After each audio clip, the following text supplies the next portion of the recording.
Las fotos son una buena manera de capturar momentos e imágenes de personas en nuestras vidas que queremos recordar para siempre. No todas las fotos son lo que parecen. En algunos casos, ciertas imágenes parecen completamente inocentes hasta que conocemos las historias detrás de ellas, y nunca se vuelven a ver de la misma manera. Número 10. Esta imagen muestra una playa con algunos bañistas adentrándose en el agua y un velero flotando cerca. A primera vista, es una escena tranquila y divertida, pero en realidad sirve como un preludio a una tragedia indescriptible que ocurrió el 26 de diciembre de 2004. Lo que no se nota de inmediato en la foto es que la línea costera del área se ha retirado mucho más de lo normal, incluso en marea baja. Los que saben te dirán que si esto llega a suceder mientras estás en la playa, debes hacer todo lo posible por huir y buscar terreno más alto lo antes posible. La razón de esta advertencia es que un tsunami está a punto de golpear y esta imagen sirve como una prueba sólida de ese hecho. Ese día ocurrió un terremoto submarino de magnitud 9.1 en las aguas frente a la costa de Sumatra, en Indonesia. Las personas en la foto no sabían lo que ocurría. Instantes después, un gran tsunami avanzó hacia la costa. Y es seguro asumir que nadie en esta foto logró escapar de su fuerza destructiva. Fue seguido por una serie de tsunamis que se formaron en el Océano Índico durante las siguientes 7 horas, causando enormes daños y acabando con la vida de miles de personas. Algunos de estos tsunamis llegaron hasta la costa oriental de África y en algunas zonas. Los testigos describieron haber visto olas de hasta 30 pies de altura avanzando hacia la costa y luego destruyendo todo a su paso. Hasta el día de hoy, se considera uno de los peores desastres naturales que han ocurrido. En pocas horas, miles de personas no pudieron ser localizadas y fueron reportadas como desaparecidas o fallecidas. 15 países se vieron afectados por el terremoto y los tsunamis resultantes, incluyendo Indonesia, Sri Lanka y Tailandia. En la India, Indonesia fue, por mucho, el país más afectado. Se informó que hasta 20.000 personas perdieron la vida, la mayoría de las cuales provenían de una sola provincia. Siguió una lucha por sobrevivir, pues la gente se quedó sin refugio, agua ni comida. Las organizaciones de ayuda hicieron todo lo posible para asistir a quienes lo necesitaban, pero la cantidad de personas que necesitaban ayuda era abrumadora. Y muchas áreas quedaron inaccesibles debido a que las carreteras fueron destruidas. La foto en cuestión sirve como un recordatorio contundente de lo rápido que una situación puede cambiar de felicidad y tranquilidad a terror y pérdida. Número 9. En 1910, la carrera por convertirse en la primera expedición en llegar al Polo Sur había comenzado, y un explorador británico, el capitán Roberto Falcón, Scott había decidido que él y sus hombres serían quienes lo lograrían, pero no solo buscaba reconocimiento. Él y su tripulación también planeaban realizar investigaciones a lo largo de la plataforma de hielo de Ross, específicamente en la región de Tierra Victoria. Desde el principio, Scott y su científico principal, Eduardo Adrián Wilson, tenían opiniones diferentes sobre el objetivo final de la expedición. Wilson consideraba que la investigación científica en la plataforma de hielo debía ser la prioridad principal. Scott quería ser el primer explorador en llegar al Polo Sur por Gran Bretaña y estaba ansioso por irse, ya que una expedición noruega también se preparaba para hacerlo. El 15 de junio de 1910, la tripulación de Scott estaba reunida y lista, y partieron en su viaje con algunos invitados a bordo, quienes también tendrían ciertas tareas que realizar. Zarparon desde Cardiff, Gales, pero Scott solo se uniría a su tripulación más adelante en Sudáfrica, ya que se había retrasado por ciertos detalles que debían resolverse. En enero de 1911, llegaron a la Antártida y enfrentaron temperaturas de unos 70 grados Fahrenheit, bajo cero. Durante los siguientes 10 meses se prepararon para la travesía hacia el Polo Sur y partieron de su campamento base el 1 de noviembre. Poco después de iniciar el viaje, abandonaron sus trineos motorizados por el terreno difícil y sus ponis sufrieron por las duras condiciones y poca comida. Para el 4 de enero ya habían avanzado mucho y se preparaban para el último esfuerzo al polo. Scott decidió que solo unos pocos de su tripulación continuarían, eligiendo a 4 hombres para acompañarlo en las últimas 150 millas. Los otros 4 hombres regresaron al campamento base, y uno de ellos sufrió de escorbuto y ceguera por la nieve en el camino, pero logró sobrevivir gracias a los esfuerzos de sus compañeros. El grupo de Scott llegó al Polo Sur el 17 de enero, pero quedaron desconsolados al ver huellas de perros en la nieve. Y para empeorar las cosas, una expedición anterior ya había plantado una bandera noruega. La moral de los hombres quedó devastada por el descubrimiento, y 2 días después comenzaron el regreso al campamento base, sabiendo que habían perdido la carrera. Sin embargo, continuaron recolectando muestras geológicas siempre que podían, a pesar de temer por sus vidas, ya que se estaban quedando sin suministros. El escorbuto, la hipotermia y el hambre ya se manifestaban cuando se detuvieron a tomar la foto. Y es evidente por las expresiones en sus rostros que se sentían derrotados y en muy mal estado.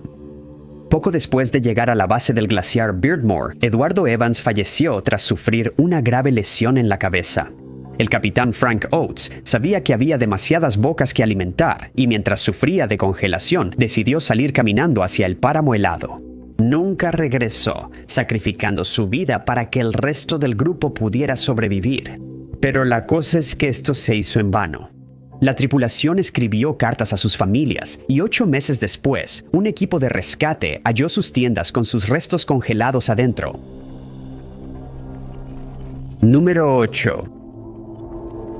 La imagen muestra soldados polacos a caballo, lo que uno pensaría sin dificultad. Muestra un batallón de hombres que están a punto de cargar contra su enemigo y salir victoriosos.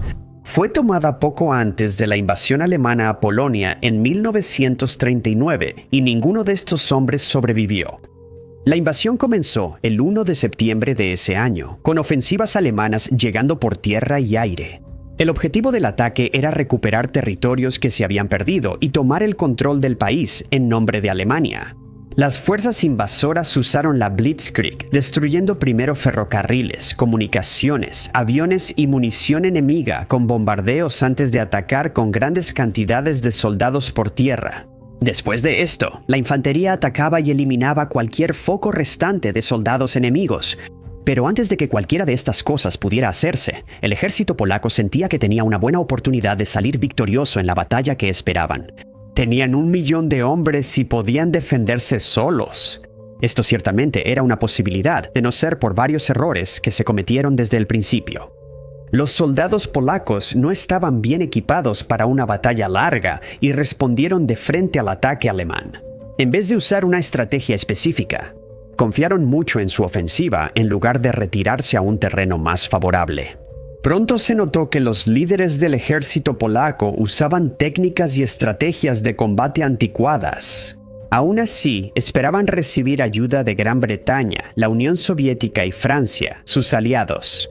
Pero esa esperanza se desvaneció con la firma del Pacto de No Agresión Ribbentrop-Molotov, que estipulaba que Alemania y la Unión Soviética no se atacarían entre sí durante los próximos 10 años. También contenía una cláusula secreta mediante la cual Europa del Este se dividía en esferas de influencia alemana y soviética. Esto incluía la partición de Polonia y por lo tanto ese país, sin saberlo, se encontraba al borde del desastre. La invasión comenzó oficialmente el 1 de septiembre de 1939, cuando un acorazado alemán atacó un depósito de tránsito militar polaco en Danzig. Esto fue seguido por un ataque que muchos historiadores consideran como el verdadero inicio de la Segunda Guerra Mundial. Pronto, varias ciudades estaban bajo ataque, al igual que las fronteras sur, oeste y norte de Polonia. Las noticias de los ataques se propagaron rápido y el 3 de septiembre Francia y Gran Bretaña declararon la guerra a Alemania. Pero no lograron proporcionar ningún apoyo útil. El ejército polaco tuvo cierto éxito durante pequeñas escaramuzas, pero en su mayoría fueron superados gracias al equipo moderno de Alemania, su superioridad técnica y la gran cantidad de soldados. Los soldados polacos tuvieron que retirarse a Varsovia y algunos huyeron a Rumania. Las principales bases de la Fuerza Aérea Polaca fueron destruidas en 2 días, por lo que la Fuerza Aérea Alemana enfrentó poca resistencia. Durante la primera semana, Pomerania, la Gran Polonia y la Alta Silesia fueron abandonadas y las fronteras fueron invadidas. Del 9 al 19 de septiembre, la más grande de las 3 batallas tuvo lugar cerca del río Basoura. Las fuerzas polacas fueron superadas por la aviación alemana. Destruyeron los puentes sobre el río, atrapando a los soldados y causando muchas muertes. En los bombardeos aéreos que siguieron, las armas antiaéreas polacas ya no tenían municiones y fueron rápidamente eliminadas. A esto le siguió una invasión de la Unión Soviética y cuando todo terminó, Polonia había caído. Fue dividida entre Alemania y la Unión Soviética. Los soldados soviéticos no abandonaron el país hasta 1993, tras la disolución de la Unión Soviética en 1989. Número 7. A simple vista, la imagen muestra a dos cazadores en una colina, pero al mirar bien, están sobre un montón de cráneos de bisonte. Lo que pone en perspectiva la cantidad de estos animales que fueron cazados durante el siglo XIX. La foto fue tomada en Rochville, Michigan, en 1882, y después de que fue tomada, se estimó que solo quedaban 456 bisontes vivos en el continente estadounidense. Solo 100 años antes, la población de bisontes era de entre 30 y 60 millones. El descenso de su número inició con la colonización del oeste, tras la llegada de los colonos al continente. Con ellos trajeron armas poderosas que podían derribar a un bisonte de un solo disparo y con muy poco esfuerzo. Esto originó el comercio de pieles y huesos de bisonte, lo que atrajo a más cazadores en busca de ganancias. En poco tiempo, manadas completas desaparecieron y su número bajó rápidamente. Aunque es una tragedia, muchos expertos dicen que los bisontes no solo fueron cazados por comida y comercio, sino por una razón más siniestra. Hasta la llegada de los colonos al continente, las tribus nativoamericanas habían fomentado relaciones cercanas con estos animales, a los que consideraban un recurso importante para su propia supervivencia. A medida que el número de bisontes comenzó a disminuir, muchas de estas tribus quedaron diezmadas, y no tuvieron más opción que reubicarse en reservas que estaban bajo el control de los colonos. Muchos historiadores sugieren que esto no fue una simple coincidencia, sino un plan cuidadosamente orquestado para tomar el control de estas áreas, lo que obligó a los legítimos dueños de la tierra a someterse. Las tribus que antes dependían del bisonte empezaron a estar mucho peor que aquellas que no lo hacían, ya que ahora no tenían manera de conseguir comida, ropa, refugio o herramientas, que a menudo se fabricaban con huesos. No solo habían perdido uno de sus recursos más vitales, sino que también se vieron obligados a abandonar el estilo de vida nómada al que estaban acostumbrados. Ahora estaban obligados a permanecer en las reservas establecidas por los colonos. Desafortunadamente, no se implementaron leyes para frenar la velocidad con la que estos animales eran cazados, y su casi extinción solo fue acelerada por la industria. Cada vez que se construía un nuevo ferrocarril, los trabajadores necesitaban carne y cuero, que se obtenían fácilmente del bisonte usando armas de fuego de alto poder. En tiempos modernos, su número ha comenzado a aumentar gracias a los esfuerzos de conservación. Y aún así, el bisonte americano todavía se considera casi amenazado por la Unión Internacional para la Conservación de la Naturaleza. Número 6. Los tres hombres que aparecen en esta foto están en una situación muy peligrosa y desesperada. Pero lo que la mayoría de la gente suele olvidar es que hay un cuarto hombre, el fotógrafo, que está en el mismo peligro. Y en este caso, la situación terminaría en tragedia. Los tres hombres que podemos ver son todos bomberos que estaban haciendo todo lo posible por entrar a un almacén en Beirut, Líbano, el 4 de agosto de 2020. Pero los eventos que llevaron a este momento comenzaron 7 años antes, en 2013, cuando un barco mercante llamado Motonave Rosas, que navegaba por la zona, empezó a tener problemas técnicos.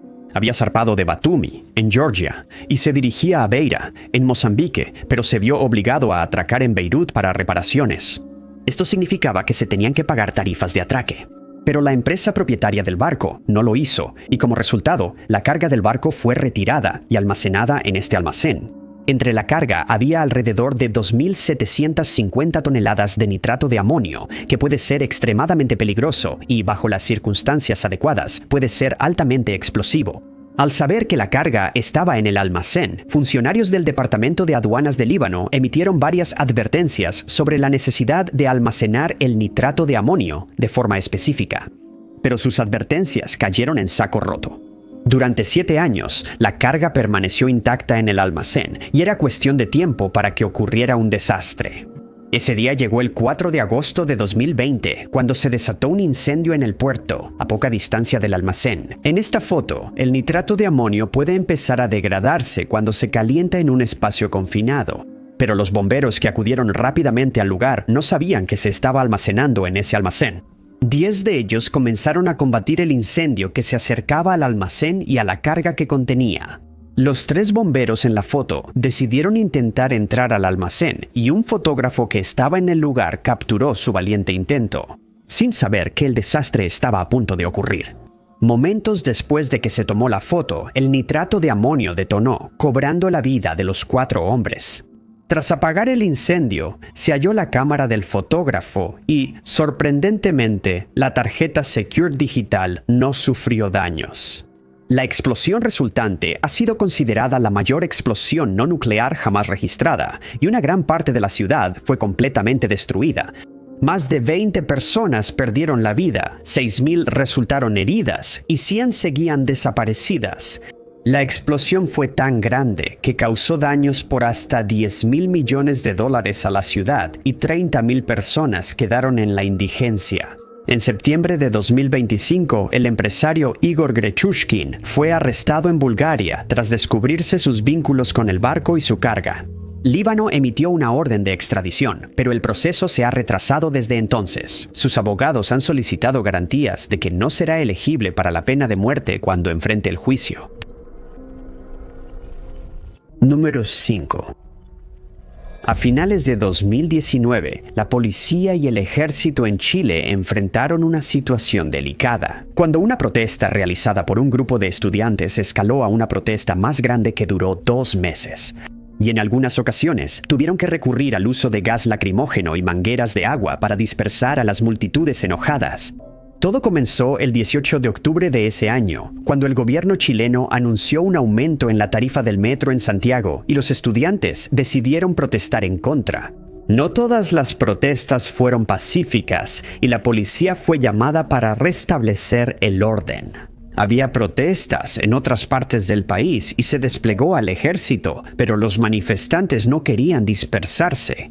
Y no pasó mucho tiempo antes de que se declarara una crisis política. En tan solo 4 días, 15 personas habían perdido la vida en la violencia que siguió y en enfrentamientos con las autoridades, ya que más personas empezaron a unirse a las protestas. Pero por varias razones. Declararon que estaban hartos de la desigualdad económica en ese país y que algo tenía que hacerse al respecto. Estos acontecimientos tomaron por sorpresa al gobierno chileno y se pidió a los partidos políticos que se reunieran para encontrar una solución. Se sugirió que se reemplazara la constitución del país y se redactó una nueva. La nueva constitución tuvo apoyo inicial, pero fue rechazada al final. Y en los años que han seguido, se ha logrado muy poco progreso. En esta foto, que se ha difundido por internet, los manifestantes se limpian los ojos y se apoyan en una pared tras ser expuestos a gas lacrimógeno, destacando la grave situación que enfrentaba Chile entonces. A medida que las protestas continuaron escalando, 2 iglesias fueron incendiadas, una de las cuales fue casi completamente destruida. También se atacaron bancos y una estación de policía fue atacada con explosivos. Como suele suceder en las protestas violentas, las tiendas resultaron dañadas y los saqueadores empezaron a robar todo lo que podían. No obstante, los intentos del gobierno por calmar al país fracasaron. Y cuando nada había cambiado, un año después, comenzó una nueva ola de protestas. 18 policías resultaron heridos al intentar calmar a la multitud. Esa multitud exigía reescribir la Constitución nuevamente. El gobierno pidió calma y que quienes tuvieran problemas con la Constitución expresaran sus opiniones en un referéndum. Advirtieron al público que quienes participen en actos violentos serán arrestados y procesados con todo el peso de la ley, pero esto hizo poco para frenar la creciente violencia. Durante la escalada de violencia, al menos 30 personas murieron y miles requirieron atención hospitalaria. En 2023 se rechazó un segundo borrador de constitución, y actualmente se están haciendo esfuerzos para completar una que sea aceptada por todos los involucrados. Pero solo el tiempo dirá si un tercer intento tendrá éxito. Número 4. Esta foto parece una escena de una película de Hollywood creada con efectos especiales, pero nada podría estar más lejos de la verdad. En realidad, muestra la erupción de un volcán en Islandia en 2010 con la aurora boreal de fondo.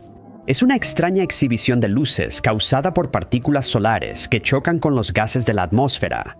La montaña que se ve en esta foto se llama Eyjafjallajökull, la cual ese año había comenzado a mostrar actividad sísmica. En marzo ocurrió la primera erupción en el flanco noreste de la montaña, y al principio parecía que no sería nada fuera de lo común. En abril quedó claro que el evento sería mucho mayor de lo esperado, cuando comenzaron más erupciones en el centro del volcán, que tenía un cráter de 18 millas de ancho y contenía mucho hielo. Cuando las montañas se calentaron, el hielo se derritió y fluyó hacia el volcán, llegando al magma bajo la corteza terrestre.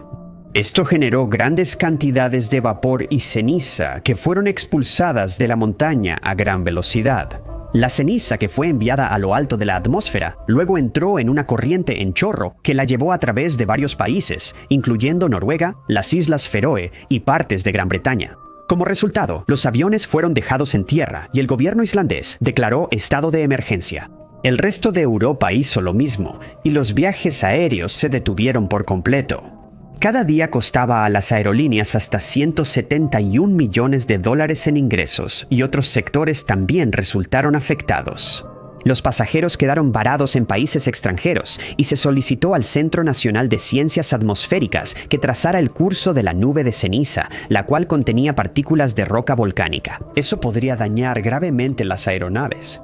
Se enviaron 2 aviones de investigación a la zona y, con instrumentos avanzados y modelos computacionales, se rastreó la nube de ceniza.